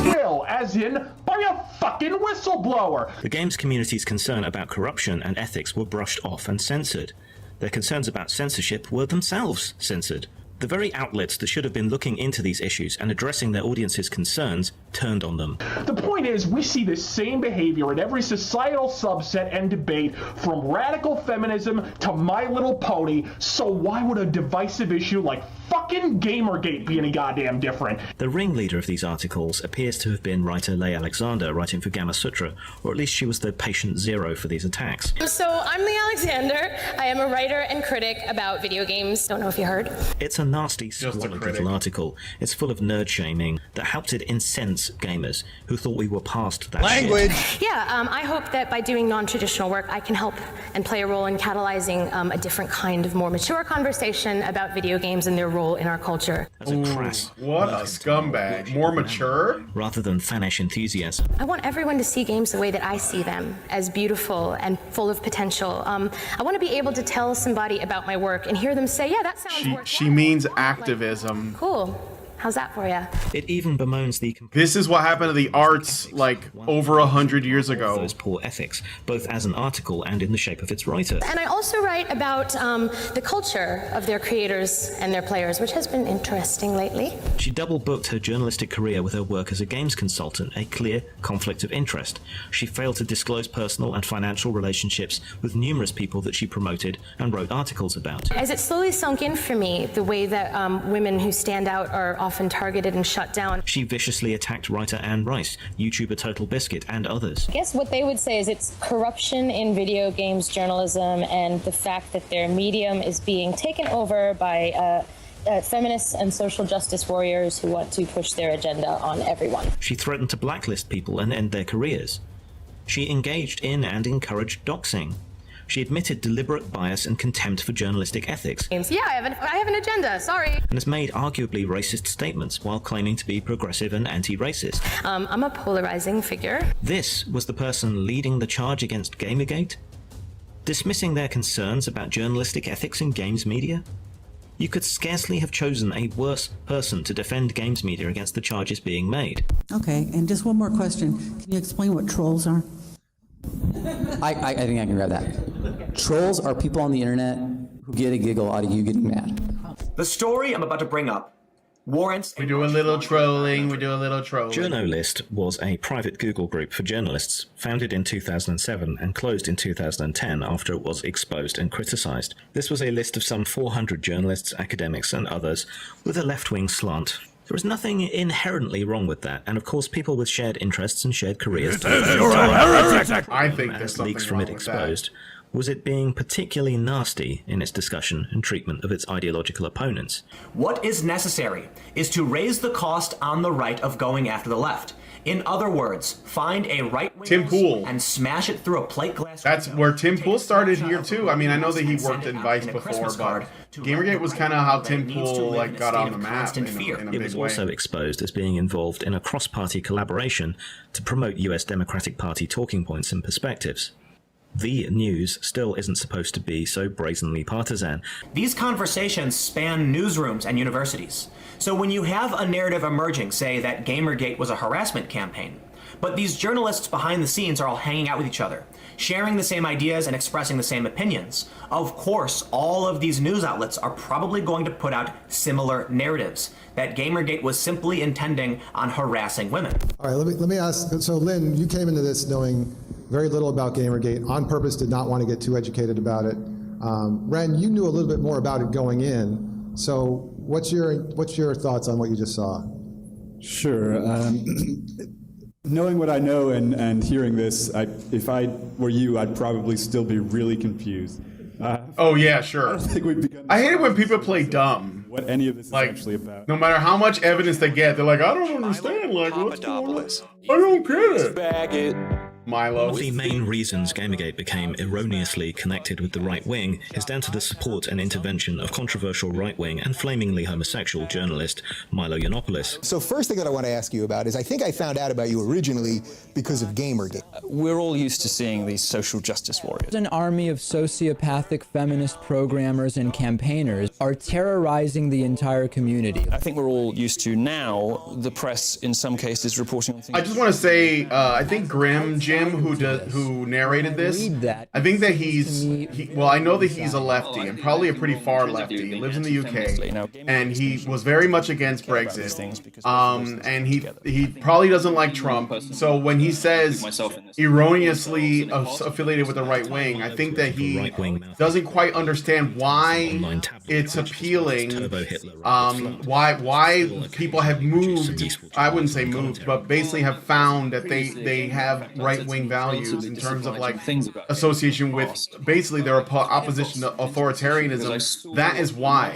And I think that he's having trouble squaring the circle. This is why Gamergate like led to Trump, basically. I mean, it's why. I don't know if they're going to say this here, but that is why this happened. I think in a big way. And every night he comes and screams, yeah, fuck me harder, Nick Cannon. Now, Milo had hinted that something big was coming out. He had said, you guys... Milo's no longer relevant, so it doesn't really matter. You know, this guy said, you know... I mean, I don't think so anyway. ...was messing around with these people. But he got on Joe Rogan and, you know, Rubin Report and all Especially that. when you consider that the gamers what's done is done. Seem to be a coordinated attack. There's this hostility towards gamers and the gaming press and all this. Like, I don't even know how to begin to approach that as a reporter. And to gamers, that looked like there was something going on. Like, there was a secret group coordinating what was happening. You know, it's like saying there's corruption in government. You know, that's not something you can launch a story from. You know, that's just an idea. You need a specific example. Yeah, there's corruption in government.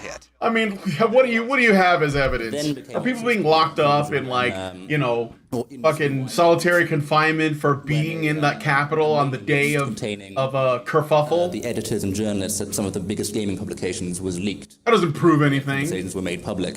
Journalist was the model for Game Journo Pros, the existence of which was first exposed by Milo Yiannopoulos on Breitbart, but confirmed by list member Kyle Orland. And among the members, you will find prominent figures from nearly every video game journalism website. People like Jason Schreier. Albert, I don't think you can do that many at the same time. Before the article had come out, it said, I don't want to cover the fine young capitalist. There's no reason to do it. And there's a cooldown, so don't do too many back to back. People who are like-minded sharing space, and this is what happens. From another side, you could say that they should separate themselves because we need a diversity of thought when it comes to the political landscape.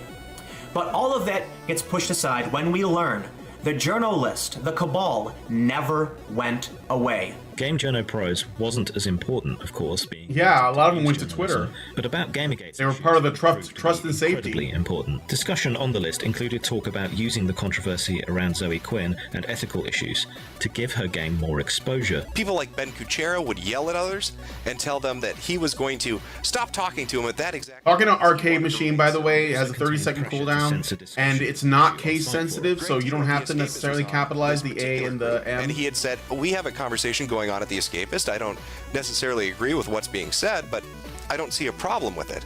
And he was bombarded for daring to allow open conversation. It also exposed close links with PR firms and numerous other ethically grey, if not necessarily ethically black, actions. Ryan Smith had mentioned, why is it that we cover one sort of topic but we won't cover the other? And he was bombarded with hate for even asking that question. This confirmed what many had suspected, that there was collusion, that people were working to create a narrative, and that it was a conspiracy of sorts. The corruption and nepotism that triggered Gamergate was at a whole new level of hypocrisy, however, especially coming from journalists who had previously decried the existing state of corruption. And who doesn't want to run underneath that plane? This was more personal, this was petty, and this was politicized. People who had presumed to tell gamers that they were better than them were proven to be anything but. Hypocrisy is all but guaranteed to whip people up. His name is Saul Alinsky, and there are still many to whom the name is meaningless.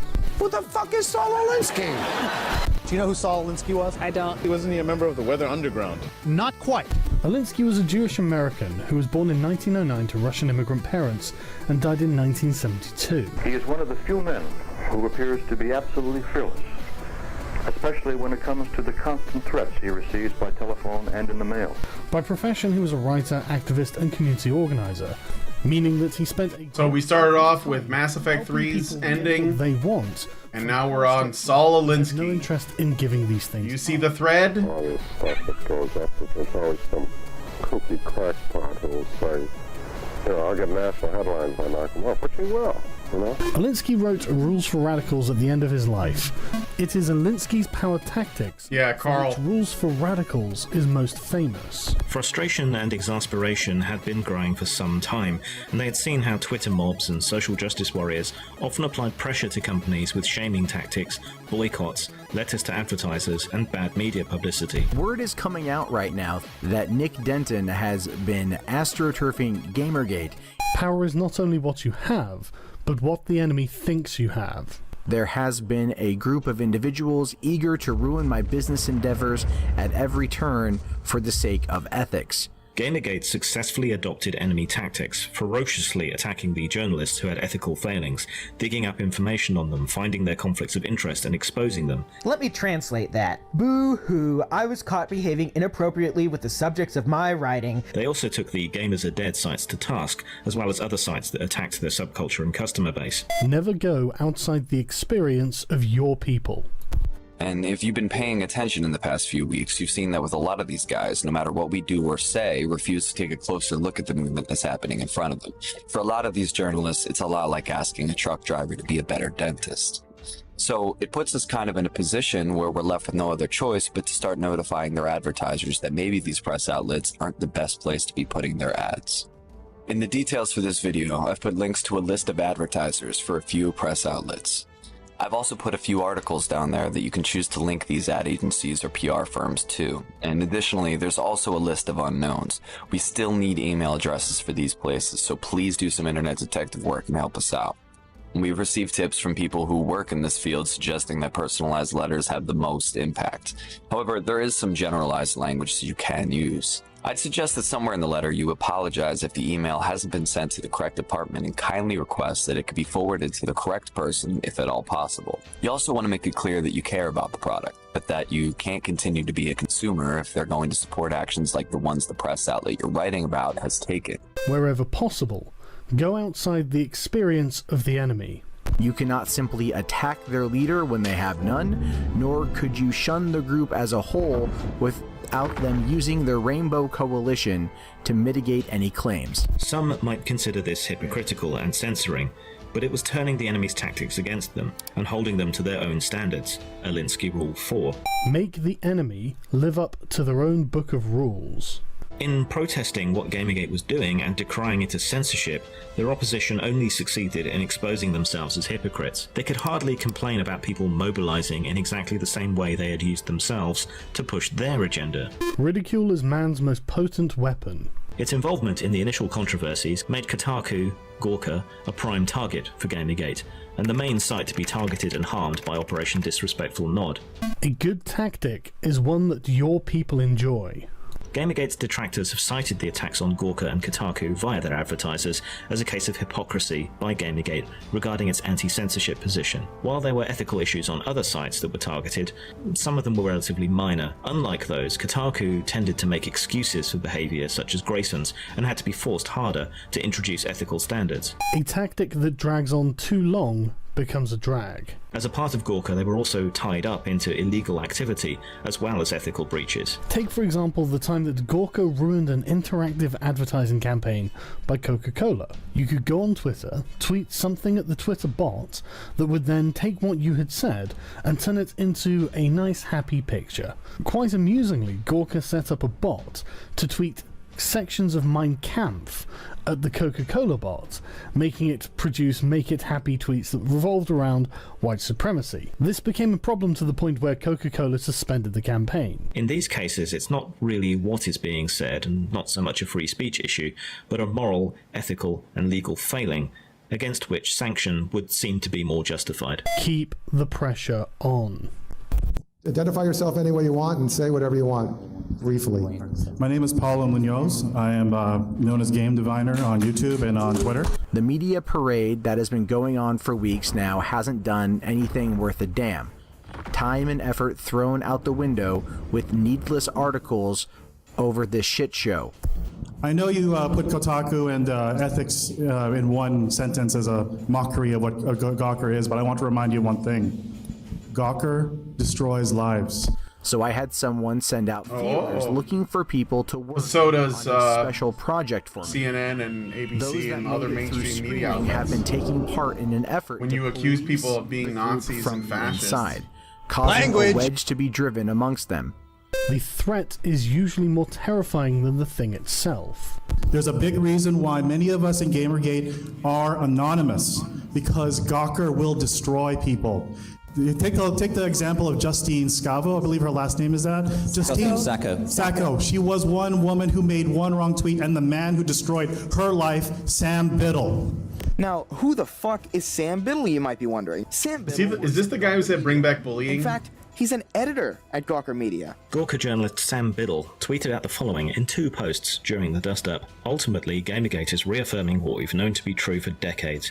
Nerds should be constantly shamed and degraded into submission. Bring back bullying. Bring back bullying. I knew it. And the extra tweet beneath. I mean, I agree with you, Sam Biddle. I think that we do need some of that. Because we already knew. But maybe not in the way that you like.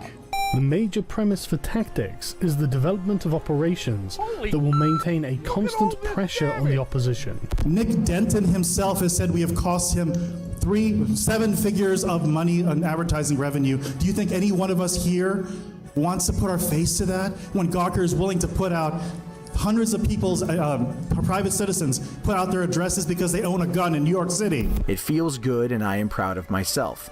I am slaying a giant, and there is nothing they can do about it. This public display of bias and hatred was bad enough, but Biddle turned out to be advocating bullying and harassment during National Bully Prevention Awareness Month. We are scared to put our faces out here, and people here who are in Gamergate are putting our faces out here because we believe in this, and this is Gawker's power. Gawker is not just unethical. Gawker is willing to destroy private people's lives, and by putting my face here, I put my family in danger. But I'm willing to be here because I believe in gamers. And it will continue to be the dagger that kills the silly group of entitled brats. Signed, Nick Denton. It was a spectacular own goal in a huge number of ways, displaying the very alleged behaviour that they had been criticising Gamergate for. If you push a negative hard and deep enough, it will break through to its counterside. I believe they are good people, and I believe we have been mislabeled. This is, Albert, this is like years and years ago, so I don't think he's gonna remember. I wouldn't bully him. Shouldn't be unethical, so thank you very much, Mr. LaForte. I'm not even sure if he still has a Twitter account. And saying that, clearly... In response, Gamergate donated over 60. Hey, who's that good-looking woman? Anti-bullying charity, and not long after instituted the Gamergate Harassment Patrol. This took an internal stand against trolling, doxing, and harassment, getting a huge. Oh, look, Liana Kersner, the supposed moderate, of course, feminist pro-Gamergate person. The price of a successful attack is a constructive alternative. I'm not saying that. Gawker is not a thing that, has some power and sway. I think they should be held to a higher standard, and if they want to, get some help with ethics, I'm sure that Pointer SBJ would love to help them. I mean, honestly. If I can say something really quick, Trent. I actually don't mind if Gawker wants to write horrible things, if Tucker wants to write horrible things. It's the fact that they have that reach.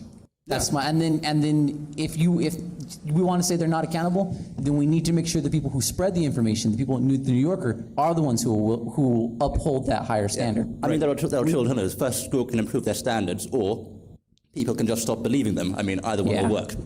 And finally, pick the target, freeze it, personalize it, and polarize it.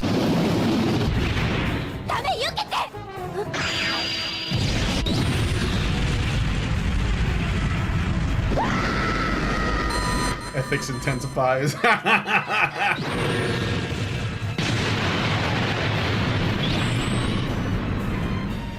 Deep freeze. Give a wrap up of what I remember that. Today, what you think should happen after today. I think this is a good opening and a good beginning stance. I learned that if you talk about Gamergate on the internet, Adam Baldwin will misconstrue your words and tweet them back at you. Is that claims that Gamergate is only about harassment and not about ethics are complete nonsense. I have a photo of myself with Alan Bukhari, journalist, who's on that panel with next to Ash. For some reason, his eyes are blacked out. He was at ICMI like 2016, I think, in the UK. And I took a picture with him.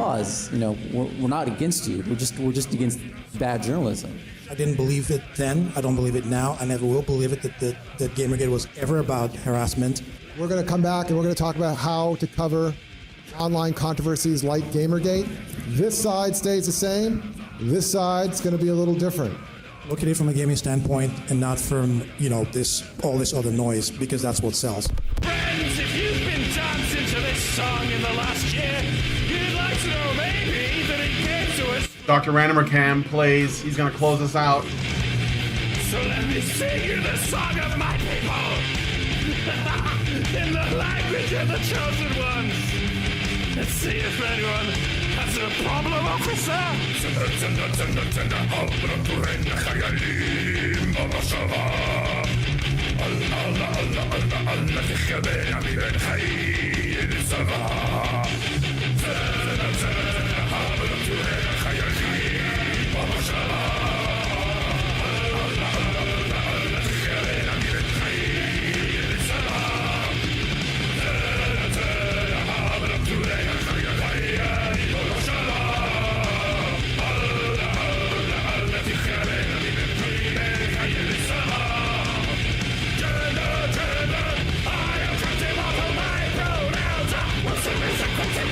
Nice!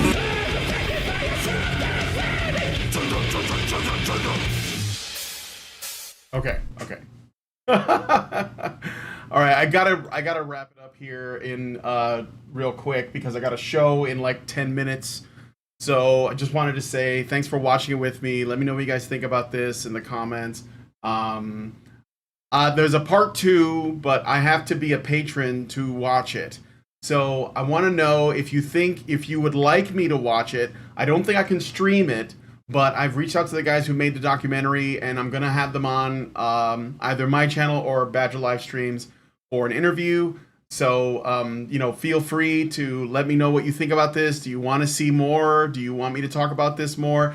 In case you're like, some people are new here, they don't know like who this avatar is that I'm using. This is Vivian James. This is the girl that is the mascot of GamerGate. She is why I've made Honey Badger Arcade. She is why I take GamerGate very seriously and all of the things that came after that. So this is what GamerGate is. This is Vivian James. Anyway, so I really got to wrap up the show here because I got a very little time left, but I loved it. I thought it was good. I'd like to get your thoughts. I do think that be interesting to see how part 2 goes down, because I think that one thing that I have a criticism of so far is that there isn't awareness of the real root of the problem, which is ideological. It is an ideological problem that fosters a kind of narcissistic, self-important, self-righteous attitude that leads to this. And I think that this is the thing that people miss. And this was a problem that happened in GamerGate. 2, you had like a split within GamerGate. There were the people who just wanted to focus on the ethics, and the people who were like, no, that's fine, but there's more going on here. And I was in that camp, and I think everyone at HBR was in that camp. I don't know if like what happened at the Calgary Expo is going to be in the second half. I don't know that it was big enough, but it might be worth looking at. So anyway, let me know what you guys think about this. And also give me a subscribe to the channel. If you subscribe to the channel in the next 2 minutes, I will do a little dance for you. I'll do a dance for you with this Vivian, but you have to subscribe to activate it. It's a dance party. So yeah, give me a subscribe in the next 5 minutes. I'll just wait and see, because I know there's a little bit of lag in there. So Raging Rat says, I was in that camp. Yes. Norwegian says, GamerGate teased the problems we're dealing with today. Yes, absolutely. Well, that's the thing. We knew the problems were there. GamerGate exposed them. And I mean, you could say Elevator Gate, which came before, was actually where it started. But the problem is that Atheism Plus wasn't super well known, although, Karen was there for that. She knew about it, and some others were as well. But yeah, please subscribe. I will, if I hit the subscribe button, it will unsubscribe. Well, thank you for subscribing, Teal Deer. I appreciate it. I mean, for people who haven't, because I know that there's more people watching now than normally would be. So there got to be some new people that would like to. I was in that camp, and because of that, I found y'all. Well, thank you, Raging Rat. Really appreciate it. So yeah, subscribe, because what I'll do is I don't think I'll be able to watch the video live with you guys if I pay for it. But Null says, what on God's gracious earth did my unfortunate soul stumble upon? Daphne from Scooby-Doo has Was too much money problems for this one. What? Okay, well, thank you. This is not Daphne from Scooby-Doo. Anyway, so I'm going to, yeah, hopefully I'll see you guys, again. Normally this is a channel where I do game streams, but I also talk about stuff like this while I'm doing them. This is a place where we can like hang out, form a little bit of, you know, some community, and yeah, so we'll go ahead and go from there. So if you guys like this video, please hit like. I gotta go. I'm out of time. If you guys like this video, please hit like, subscribe if you're not already subscribed, hit the bell for notifications, and leave me a comment. Let me know what you guys think about this documentary. You can find a link to it in the description, and go to the Patreon. Maybe watch it yourself. Support them, please, because they're, you know, I think this is really important that people know what happened. I think GamerGate still, a lot of people don't understand it. They don't, check Morning After by Christopher Hitchens. Okay. A lot of people still don't know what it is, and they're probably trying to make sense of everything that's going on in the world right now. And I'm telling you, culturally, that was one of the major major points that people should know. So anyway, please share this video, but more importantly, share the original video from, oh, you know what? Wait, is my speaker bot still open? I don't know why it's not doing the party. Hold on a second. Please share this video. I'll just do a general one for you guys, because it doesn't look like it's working. I don't know why. So where is the, oh yeah, here we go. We'll just do this.